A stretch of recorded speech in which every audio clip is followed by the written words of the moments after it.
नमस्कार, मैं हूं आपके साथ कांची बंसल। इंडिया न्यूज़ राजस्थान के डिजिटल प्लेटफॉर्म पर आप सभी का स्वागत करती हूं। मैं बात करूंगी अब सीएम अशोक गहलोत के गढ़ में हनुमान किस तरह से कांग्रेस और बीजेपी की मुसीबत बन गए हैं।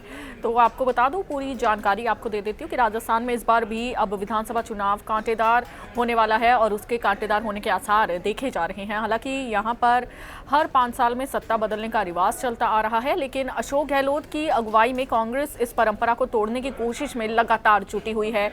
और इसी के साथ मैं आपको ये भी बता दूं कि भारतीय जनता पार्टी सत्ता पर काबिज होने के इरादे से हर संभव कोशिश जनता को लुभाने के लिए कर रही है।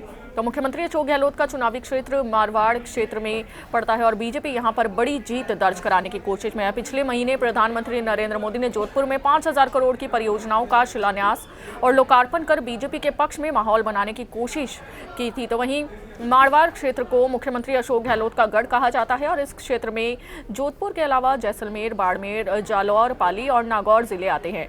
मारवाड़ संभाग में कुल 43 विधानसभा सीटें पड़ती हैं, जो कि राज्य की सत्ता के लिए अहम साबित होती हैं। अगर हम पिछले चुनाव यानी कि 2018 की बात करें और 2018 में देखें तो यहाँ पर मिली जीत ने कांग्रेस के लिए अब जीत का रास्ता तय किया था। तो यहाँ जैसलमेर, बाड़मेर से 8, जोधपुर से 7, नागौर से 6 और जालौर, सिरोही से 1 सीट पर कांग्रेस को जीत मिली थी।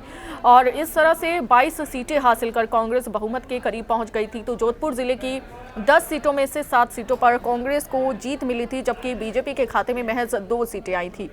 तो अब 1 सीट तो हनुमान बेनीवाल की पार्टी राष्ट्रीय लोकतांत्रिक पार्टी यानी कि आरएलपी के खाते में ही गई थी।